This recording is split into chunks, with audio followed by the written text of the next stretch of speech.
Hablando de los osteoblastos, pues estas van a ser las responsables de la formación de la matriz ósea. Estas son eh, responsables de esto, ¿no? Por lo que van a estar involucradas en el desarrollo y crecimiento de los huesos. Estas van a ser las que también van a tener la responsabilidad de la cicatrización ósea. En, perdón, en la parte de esto de los osteoblastos se comenta que hay tres teorías de dónde están, o sea, de cuál es su origen. Según Jamie Harris, pues de estas dicen, ellos dicen que son descendientes directas de las células del pericondroide, de los huesos embrionarios. Y según Collins y McLean y Urrist, pues estas van a venir de otras células de tejido conectivo mediante un proceso denominado inducción o mesenquimal. Y un tercer grupo pues va a combinar estas dos teorías. Así, pues hablando de los osteocitos, estas son células residentes permanentes del hueso. Y bueno, aquí vemos más o menos cómo sería la relación osteoblastos-osteoclastos sobre la formación de la matriz ósea. Como sabemos, el osteoclasto va a tener una función de resorción de los huesos. Esto va a permitir que se vaya remodelando el hueso según las necesidades y también para mejorar pues la calidad de la matriz ósea y así se mantenga en buenas condiciones. Hablando de la estructura del hueso, tenemos algunas estructuras que vamos a ir viendo en este momento y les voy a ir señalando y explicando. Primero vamos con la osteona. Como podemos ver, aquí estaría en este gráfico que nosotros podemos observar, que es la osteona, o también se le denomina como sistema de Haber. Es la unidad funcional y fundamental del hueso compacto, prácticamente, así se lo definiría. En la segunda estructura, que es el conducto de Haber, pues este también se va a llamar conducto osteónico. Como podemos ver aquí está el canal de Haber, también me parece que lo podemos observar aquí, los conductos de Haber. En este otro gráfico se puede observar un poco mejor. En sí, pues esta va a ser una cavidad que va a permitir que, bueno, va a ser una cavidad radial en el hueso que va a permitir que transcurran vasos y nervios para vascularizar y inervar al hueso, prácticamente. En la tercera, pues tenemos de las laminillas, estas las vamos a tener en las superficies externas e internas del hueso compacto. Como podemos ver aquí estaría la laminilla externa mostrada en este gráfico de aquí, la parte externa del hueso. Y bueno, estas van a ser prácticamente regiones compactas que se caracterizan por rodear al elemento óseo, ¿no? Por fuera y por dentro. La cuarta es los canalículos, estas podemos determinarlas son estas partes plomitas que podemos ver que son unas conexiones y van a corresponder a pequeños canales que van a contener líquido y van a permitir la conexión entre los osteocitos, ¿no? Y bueno, sí van a permitir la transferencia de ciertas sustancias como calcio y otros nutrientes. Las trabéculas es nuestra quinta estructura, pues esta la podemos encontrar aquí. Esto va a corresponder al hueso esponjoso y también es conocido como trabecular, ¿no? Esponjoso o trabecular. La 6 es los conductos de Volkmann. Aquí la 6 la podemos encontrar aquí. Van a interconectar a los conductos de Havers. Es una característica algo perpendicular y van a llegar hasta las láminas, ya sean externas o internas, ¿no? Y la séptima sería el periósteo. Esta va a ser una membrana de tejido conjuntivo que va a estar adherida a la parte exterior de los huesos y va a permitir la nutrición y la regeneración. Muchos textos nos dicen pues que por aquí van a transcurrir la inervación y la irrigación del hueso principalmente, ¿no? Por aquí van a estar todos los vasos sanguíneos en el periósteo. Y el endostio, pues es una membrana fina de tejido a ver, estaría aquí. Es una membrana fina de tejido conectivo que va a tapizar pues la superficie de la cavidad medular del hueso, ¿no? Hablando sobre cómo va a iniciarse la cicatrización, aquí vamos a ver que hay poco lo que se conoce sobre el inicio de la reparación ósea, pero se considera que hay una liberación de cininas, mitógenas y de prostaglandinas. Esto va a permitir que, bueno, dependiendo de la estabilidad o inestabilidad mecánica, que nosotros tengamos en nuestra fractura o nuestra lesión ósea. Ahí vamos a ver si es que se forma una gran cantidad de callo o poca cantidad de callo o qué tipo de callo se va a formar, eso ya lo vamos a ver un poco más adelante. Y bueno, en realidad es poco lo que se sabe sobre la influencia del sistema nervioso sobre la formación o sea, sobre la formación del callo. En sí, la cicatrización no se conoce mucho, pero pues eso no hay mucha información por el momento, pero lo que sí se sabe es que los, los nervios que acompañan a las arterias nutricias tienen una función vasomotora o sensitiva. Bueno, no se sabe eso, perdón. Lo que no se sabe tampoco es eso. La siguiente parte para nosotros diferenciar cómo se diferenciaría una Ya, consolidación. solo te corto ahí un momento. En cuanto a la función de los nervios que acompañan a los vasos que nutren esta zona del callo óseo, la función es de estimular este sistema vasomotor. El nervio al acompañar a esta parte vascular lo que hace es activar el sistema vasomotor para que llegue una buena nutrición, una buena cantidad de sangre hacia la zona de la fractura para que se forme el callo óseo. ¿Qué sucede si es que tú tienes una alteración en cuanto al sistema nervioso? Digamos que el nervio se dañó, entonces lamentablemente tampoco se activa correctamente el sistema vasomotor y la afluencia de flujo sanguíneo hacia la zona de la fractura no es correcta y puede ser que este paciente vaya a pseudoartrosis, que no forme un buen callo óseo. Eso nada más, Juan. Puedes continuar. Muchas gracias, doctor. Entonces, hablando sobre los tipos de cicatrización, tenemos a la consolidación directa, también se la llama primaria cortical, y a la consolidación indirecta, que también se la puede denominar como secundaria. Pues las diferencias en sí son estas que les he puesto en la pantalla, pero las que vale destacar bastante es, bueno, las que están en negritas. Como podemos ver, en la consolidación directa, vamos a ver cada una, ¿no?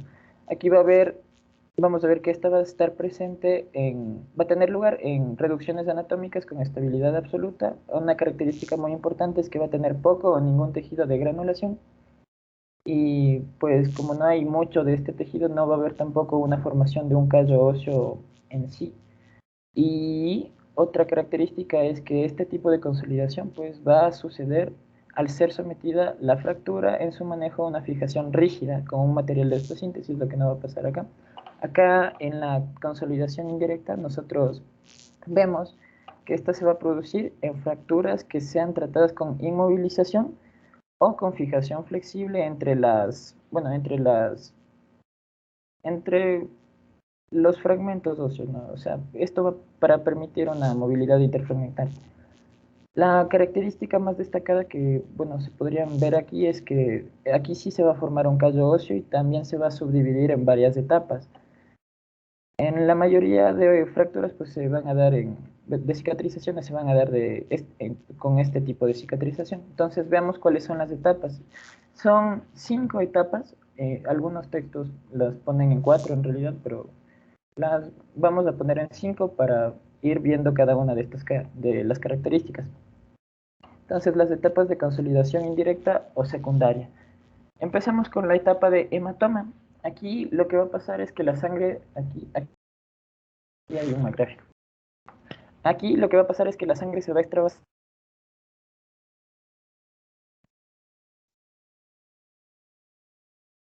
fase inflamatoria y de, perdón, ahí sí, ya. Una fase inflamatoria o de angiogénesis. Como podemos ver, esta extravasación de sangre permite toda esa cascada, pues va a permitir que se formen mayores vasos. Esto va a permitir que haya una hiperemia en estos tejidos para que promueva pues la formación de tejido de granulación y también del tejido óseo en sí. La fase reparadora, estaríamos nosotros hablando de esta imagen, sería la composición del callo. Este sería nuestro callo blando. Como podemos ver en la siguiente imagen sería el callo duro, el callo óseo. Se va a ver diferenciado por dos cosas principalmente. En el callo blando nosotros vamos a tener una gran cantidad de sustancias como glucosalinos, colágeno y fosfatasas alcalinas, que prácticamente esto va a seguirse modificando hasta nosotros formar pues El callo óseo, que como podemos ver hay un poco más de hueso, de trabéculas óseas, ¿no? Hasta así formar la última fase que sería la de remodelación ósea, pero esas serían las otras dos fases. La cuarta fase sería, como les digo, sería la osificación o la formación del callo duro. Como vemos en esta imagen es prácticamente lo que les estoy mostrando. Las características de esta fase es que esta va a ocurrir a partir de la tercera semana, cuando los extremos óseos están unidos por el callo blando, y dura entre 3 a 4 meses. En la parte de la remodelación, que sería la última, esta va a estar reorientada por las leyes de Wolff. En sí ustedes, bueno, les diré qué son estas leyes de Wolff, ¿no? Estas van a estar basadas según el uso de las, bueno, no el uso, sino sería de las fuerzas a las que está expuesta el hueso. ¿Y qué tipos de fuerzas habrían? Habrían dos fuerzas, unas de tracción y unas de compresión. En sí lo que les trato de decir es que las fuerzas de tracción van a estimular el crecimiento óseo, pero las fuerzas de compresión van a determinar una atrofia, entonces va a estar determinada por la fuerza que se ejerce en el hueso la formación ósea. Eso en sí son las leyes de Wolff. Y la siguiente parte es sobre los principios de la biomecánica y de la consolidación ósea. Entonces ahí va a continuar Ya. mi compañero. Sí. Buenas tardes, doctora. Buenas tardes, compañeros. Bueno, yo voy a seguir con los principios biomecánicos de la consolidación ósea. Tenemos que tener en cuenta que para conseguir una adecuada consolidación ósea, tenemos que buscar la restauración anatómica mediante una osteosíntesis estable, por lo que debemos preservar una correcta vascularización y un buen estado de las partes blandas, lo cual permitirá una movilización precoz de las articulaciones afectadas y de esta manera favorecerá la recuperación temprana de su función. Como podemos ver aquí tenemos una tablita en la que se muestran los factores modificadores de la consolidación ósea. Vamos a encontrar tanto factores estimuladores, tanto mecánicos y metabólicos. Dentro de esos destaca la carga axial compresiva, la estabilidad mecánica y la estimulación electromagnética, mientras que los metabólicos va a tener un buen aporte vascular en el foco, los factores de crecimiento, el oxígeno hiperbárico, la calcitonina, la vitamina D, la insulina y hormonas tiroides, mientras que los factores inhibidores para una correcta consolidación vamos a estar el cizallamiento, que es el roce de dos superficies, por lo cual se va a dar un desgaste, la inestabilidad mecánica, interposición de partes blandas, y dentro de los metabólicos el uso de corticoides, quimioterapia, radioterapia, si la persona tiene diabetes, desnutrición proteica, el consumo de tabaco, AINES, quinolonas, de igual manera tumores e infección. Pásale, por favor. Ya. Dentro de las fases de tratamiento tenemos que tener en cuenta que vamos a tener tres fases, tanto la de la reducción de fractura, la estabilización y la rehabilitación. Dentro de la reducción de la fractura, esta se va a dar mediante la manipulación cerrada o abierta y se da una restauración en relación anatómica entre los fragmentos óseos, evitando el acortamiento de la angulación o la rotación de los mismos. De igual manera tenemos lo que es la estabilización. Este, en cambio, va a buscar disminuir la movilidad de los extremos óseos para favorecer de esta manera la formación de callo óseo, y por lo cual se puede llevar a cabo mediante procedimientos tanto quirúrgicos, como vamos a encontrar el uso de placas, tornillos a compresión, clavos endomedulares o la fijación externa. O también tenemos los no quirúrgicos, que ya ahí va a ser el uso de yeso, la tracción cutánea blanda o la transesquelética. Y dentro de la rehabilitación vamos a encontrar que lo más precoz posible para seguir el restablecimiento completo de la función previa. Pásale, por favor. Ya. Bueno, dentro de los tipos tipos y técnicas de estabilidad, vamos a encontrar el tipo de estabilidad mecánica, que podemos encontrar tanto la absoluta o relativa, que esta principalmente se basa en la deformidad que va a presentar, tanto la absoluta, que va a ser baja, mientras que la relativa va a ser una deformidad media, y la inestabilidad estabilidad, bueno, va a tener una deformidad alta. En este caso, se va a dar un tratamiento a una fractura determinada y por medio de una respuesta biológica y el tipo de callo óseo originado en el foco de la fractura. Así que cuando la estabilización de una fractura se realiza mediante el tratamiento conservador o con una fijación flexible, se va a producir una consolidación mediante la formación de un callo óseo, el cual se unirá mecánicamente los fragmentos afectados.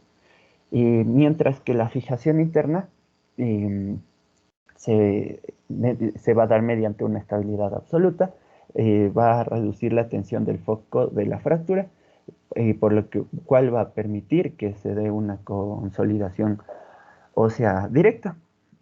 Ya, pásale, por favor.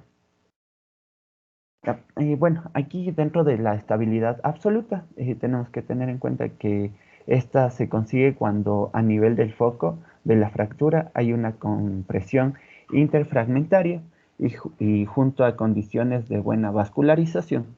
Y evita la reabsorción de los extremos óseos e inhibe la formación del callo perióstico, favoreciendo el callo endostal, que en este caso es la consolidación primaria o directa. Aunque la rigidez del implante va a ayudar a la reducción de la movilidad en el foco de la fractura.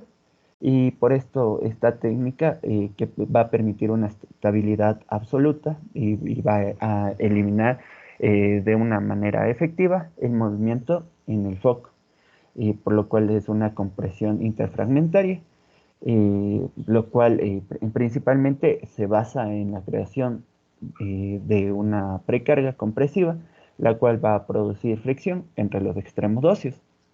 Dentro de esto vamos a tener tanto las fuerzas de compresión y de fricción. En esto las fuerzas de compresión va a ser la compresión entre los fragmentos óseos, el cual debe ser superior a las fuerzas de distracción producidas por las tracciones musculares que actúan sobre los extremos, minimizando así el riesgo de una necrosis ósea.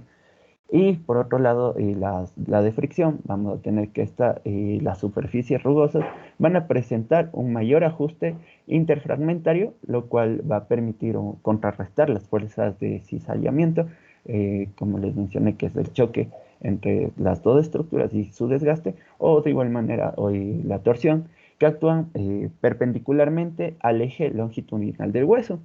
Y de esta manera se va a dar una estabilidad absoluta para mantener de esta manera la magnitud de fricción sea mayor que la fuerza que tiene que desplazar la estructura a lo largo de este plano. Pásale, por favor. Ya, y bueno, finalmente dentro de esto tenemos las técnicas de estabilidad absoluta.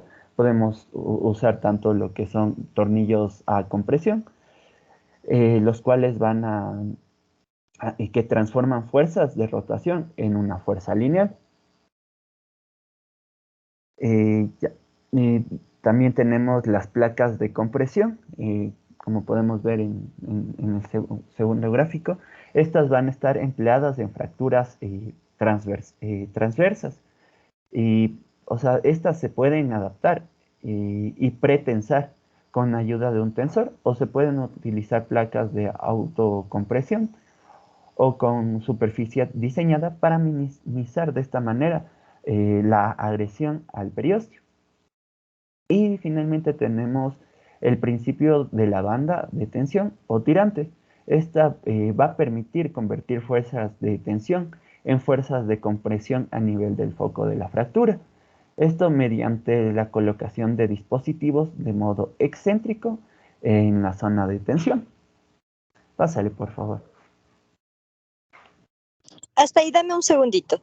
Simplemente para entender, esto de la estabilidad absoluta significa que vamos a lograr que el hueso esté en contacto las dos superficies de la fractura totalmente adosadas y que con estos dispositivos, la placa, los clavos, tornillos de compresión, lo que buscamos es evitar que haya movimiento entre los dos fragmentos. Eso para que ustedes más o menos entiendan. Entonces, ¿qué sucede? Si es que yo estoy haciendo que los dos fragmentos de la fractura se unan completamente, que no tengan mayor movimiento, porque en realidad siempre va a existir un micromovimiento entre los fragmentos. Entonces, con estos dispositivos buscamos que no haya movimiento entre los fragmentos, evitamos que se formen totalmente las 4 fases de la consolidación que ya hemos visto. En este caso de la estabilidad absoluta, hacemos que se forme un callo primario, se forma apenas un pequeño coágulo y logramos que los 2 fragmentos se unan y consoliden. Pero acá no se ve el gran callo óseo como vemos en la consolidación relativa. Entonces, cuando hablamos de estabilidad absoluta, hablamos de callo primario o un pequeño callo óseo, ¿ok? Solo esa parte, César, gracias. Ya, entonces continuando con la exposición vamos a ver lo que es la estabilidad relativa. Y esta se va a producir cuando los fragmentos se van a desplazar uno sobre otro al aplicar una carga sobre el foco de la fractura y van a permitir movimientos interfragmentarios que pueden estimular o inhibir la unión ósea. Entonces la movilización de los fragmentos va a producir un incremento de la concentración de moléculas con capacidad morfogénica y factores de crecimiento que asociados a la aparición de células y a la neovascularización van a llevar a la formación de un callo exuberante. Existen factores intrínsecos de las fracturas que nos pueden condicionar su evolución, como es la energía del traumatismo, el desplazamiento inicial, también lo que es la integridad de las partes blandas, la solución de continuidad y la idiosincrasia también del paciente. Ya, pásale, porfis. Ya, en cuanto a las técnicas de estabilidad relativa, vamos a tener la fijación intramedular no cerrojada, que va a controlar eficazmente la angulación y desplazamiento de los fragmentos. También el enclavado endomedular bloqueado, que permite la alineación de la fractura sin alterar el foco, mientras que los bloqueos evitan el acortamiento y la rotación. Y el fijador interno, placa puente, en el cual vamos a tener placas con tornillos bloqueados, que se van a utilizar principalmente para evitar que la zona de mayor conminución de las fracturas se mantengan en alineación y son útiles en fracturas con afectación metafisiaria, diafisiaria y la mayoría poseen instrumentación para facilitar la inserción percutánea y fijadores externos que consiguen una fijación basada en el principio de ferulización y está indicado en fracturas abiertas, especialmente grado 3 de Gustilo, fracturas de conminutas, epífiso-metafisarias y fracturas inestables de la pelvis. Pásale. Ya, en cuanto a las alteraciones de la consolidación, vamos a tener que hay 2 alteraciones que pueden aparecer durante el proceso reparativo de una fractura. El retardo de la consolidación y la pseudoartrosis, que ya lo veremos más adelante. Estas 2 alteraciones son diferentes tanto en su fisiopatología como en su evolución, pronóstico y tratamiento. Y empezando con el retardo de la consolidación, este es un proceso normal de reparación del hueso en sus etapas evolutivas, pero con el problema de que la velocidad de estas etapas es más lenta de lo normal. En estas alteraciones el destino final es una consolidación normal, por eso si permitimos la evolución natural de este retardo sin que en el camino ocurran circunstancias que dificulten el proceso reparativo, llegará a haber una consolidación normal y definitivo, que será la formación del callo óseo. También se debe conocer que cuando sucede esta alteración no hay que considerarle como algo patológico, sino que más bien esto puede llevar a ocasionar que actuemos de forma precipitada y tomemos medidas terapéuticas agresivas que puedan causar daños. Entonces vamos a ver en las radiografías, en la A es una radiografía anteroposterior de una fractura espiroidea, en la tibia que se maneja con una reducción cerrada y estabilización, y la B en cambio va a ser una radiografía de control a los 4 meses, que no vamos a ver la formación del callo óseo y los extremos no están en contacto, y ya a continuación veremos las causas. En cuanto a la A de la imagen del lado derecho, vamos a ver una radiografía anteroposterior de la muñeca, y la B va a ser una tomografía en la cual vamos a ver una reconstrucción coronal. Se va a ver una fractura transversa en el tercio medio del escafoides y los bordes van a ser escleróticos, están separadas y no hay una adecuada formación del callo óseo. Pásale. Ya, en cuanto a las causas, vamos a tener que los factores que pueden causar una consolidación retardada son bastantes. Algunos de ellos van de la mano del paciente, otros de las fracturas y otro del manejo del médico. Entonces, así vamos a tener una inmovilización inadecuada, la utilización de yesos cortos o de yesos sueltos, también inmovilizaciones ininterrumpidas por cambios repetidos de yesos y a menudo innecesarios. Entonces, las inmovilizaciones inadecuadas y las interrumpidas son factores de riesgo que también pueden llegar a causar una pseudoartrosis, pero si se tiene una inmovilización ininterrumpida y perfecta por el tiempo que sea necesaria, la consolidación llegará a darse de forma correcta a pesar de estas causas. En cuanto a las infecciones del foco de la fractura, principalmente se pueden ver en fracturas expuestas. También es importante la preda de la sustancia ósea, la irrigación sanguínea insuficiente, y esta suele suceder en fracturas del tercio inferior de la tibia, del tercio inferior del cúbito, del escafoides y del carpiano. También una tracción continua y excesiva y prolongada, edades avanzadas, intervenciones quirúrgicas sobre el foco de la fractura, cuerpos extraños en el foco de la fractura, como placas, tornillos, alambres. Ya, entonces, si el foco de la fractura está evolucionando con un retardo de consolidación y hay abandono de la inmovilización, como por ejemplo en la retirada precoz del yeso, o si se mantiene una movilización deficiente, como el usar un yeso quebrado, o se interrumpe mucho la inmovilización, como cambios de yeso, el proceso de reparación se va a detener y el nuevo tejido se convertirá en tejido fibroide y el proceso terminará en una pseudoartrosis. Ya, pásale, porfis. Ya, en cuanto a los síntomas que podemos encontrar son dolor en el foco de la fractura, al apoyar o mover el segmento óseo. También el paciente va a tener movilidad anormal y dolorosa en el foco de la fractura. En las fracturas de miembros inferiores se da una sensación de falta de seguridad o de apoyo, por lo que los pacientes suelen referir que sienten como que están pisando sobre algodón. Y radiológicamente vamos a observar la descalcificación de los extremos óseos, el canal medular no se va a ver cerrado y el contorno de los extremos óseos suelen estar acompañados de sombras de calcificaciones en partes blandas en torno al foco de la fractura, formando un callo óseo incipiente. Ya, pásale porfis. Ya, y en cuanto al tratamiento, lo importante en el tratamiento es que se pueda corregir la causa que esté provocando, como puede ser corregir la inmovilización inadecuada, ya sea que esté utilizando un yeso corto, incontinente o quebrado, también tratar la infección si es que la hubiera, corregir el estado nutritivo, estimular la actividad funcional de la extremidad hasta donde sea posible, retirar cuerpos extraños y hay que asegurar que haya una inmovilización completa ininterrumpida hasta que el proceso haya terminado.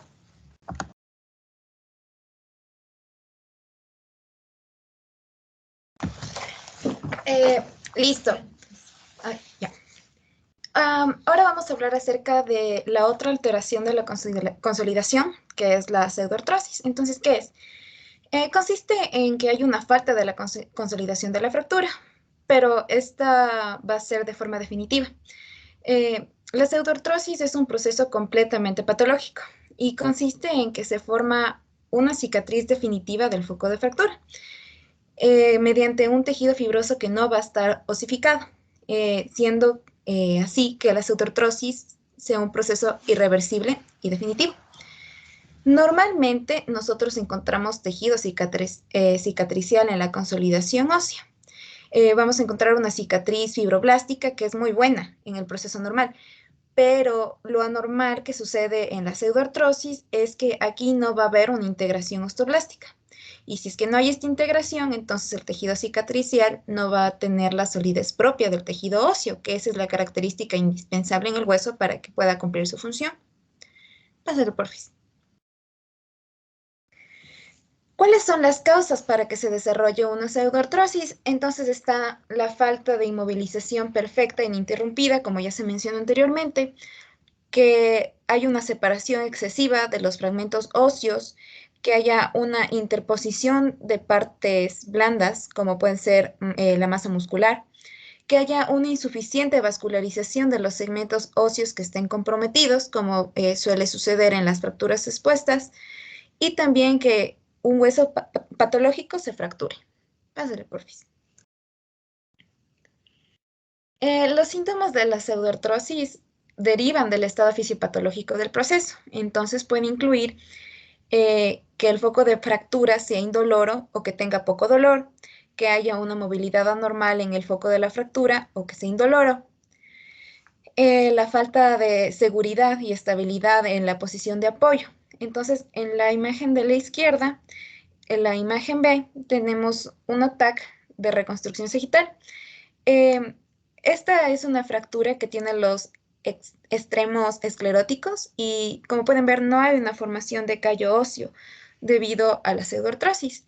Y en la imagen de la derecha, en la imagen B, tenemos también un ataque de reconstrucción coronal en donde podemos ver una pseudoartrosis del escafoides que está manejada con un tornillo.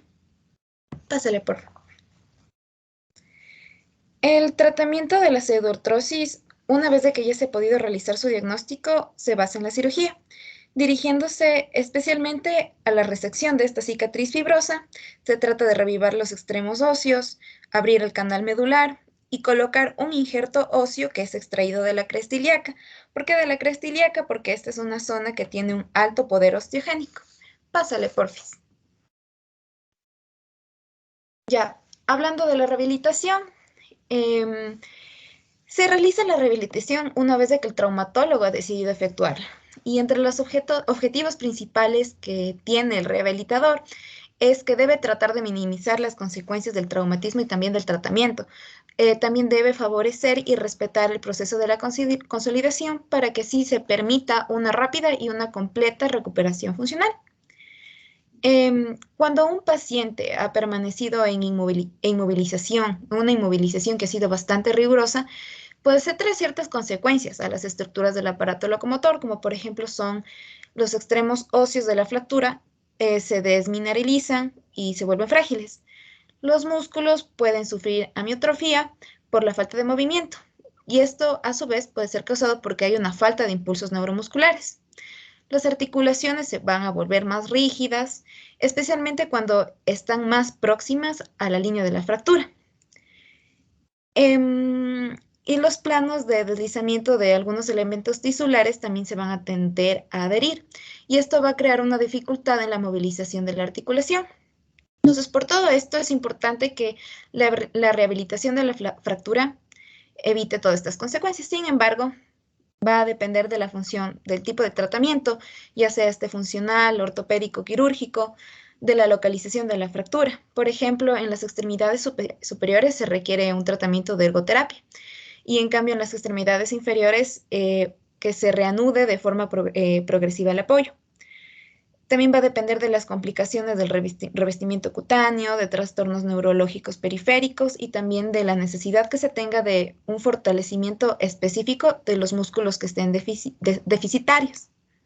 Siguiente, por favor.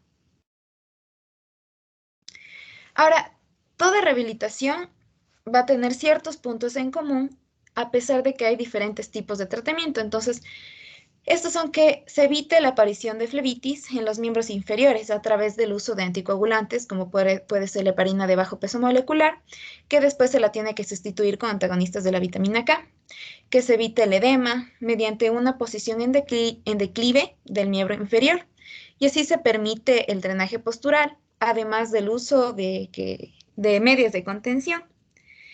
Evitar la amiotrofia y el desarrollo de las adherencias en los fascículos musculares y en el plano cutáneo y subcutáneo. Esto mediante la realización de contracciones estáticas en descarga, que eso va a ayudar a que se absorban los edemas y también el hematoma. Evitar que las articulaciones se vuelvan rígidas a través de una movilización que sea activa y pasiva, que se evite la pérdida de ciertos esquemas de propioceptivos mediante un trabajo del miembro contralateral.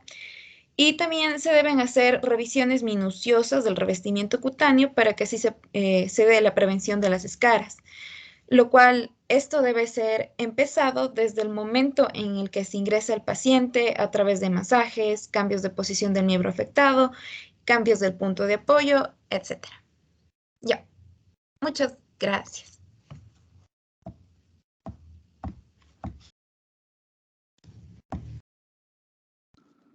Muchas gracias, chicos. Muy buena exposición. Simplemente recordar que Cuando nosotros decidimos un tratamiento quirúrgico, no quirúrgico, va a basarse no solo en el tipo de fractura, sino también en la clínica del paciente. Hay muchos pacientes que hemos tenido que tomar la decisión entre que ya sabemos que es un paciente que es quirúrgico, pero por las comorbilidades, pacientes hipertensos, cardíacos, no pueden entrar a una sala de quirófano y optamos a veces por estos tratamientos incruentos, dándole una resolución de consolidación relativa, como acaba de exponer la compañera. A veces en el tratamiento, cuando se dañan estos factores que ayudan a la formación del callo óseo, lamentablemente llegamos a la pseudoartrosis, que es una gran problemática en cuanto a la consolidación. ¿Ok? El objetivo es beneficiar al paciente de cualquiera de los tratamientos, o sea que busquemos una consolidación ósea primaria absoluta o secundaria relativa, como ya hemos analizado. Va a depender mucho de las características del paciente. Y el objetivo en cualquier tratamiento en cuanto a las fracturas es darle una recuperación pronta, una movilidad temprana y que el paciente pueda reintegrarse a hacer sus funciones sin complicaciones. ¿Ok? Muchas gracias nuevamente por su asistencia. Espero que tengan unas excelentes fiestas. Feliz Navidad a todos. Les agradezco el detalle que me han dejado con los chicos que rotan en el hospital esta semana. Bendiciones en su casa y que les vaya muy bien en Navidad. Nos vemos en enero. Excelentes fiestas. Feliz Navidad, Doc. Feliz Chao. Navidad a todos. Feliz Muchas Navidad. gracias. Gracias. Gracias. Que les Gracias. vaya bien, chicos. Felices fiestas. Hasta luego. Gracias, doctor. Buenas tardes.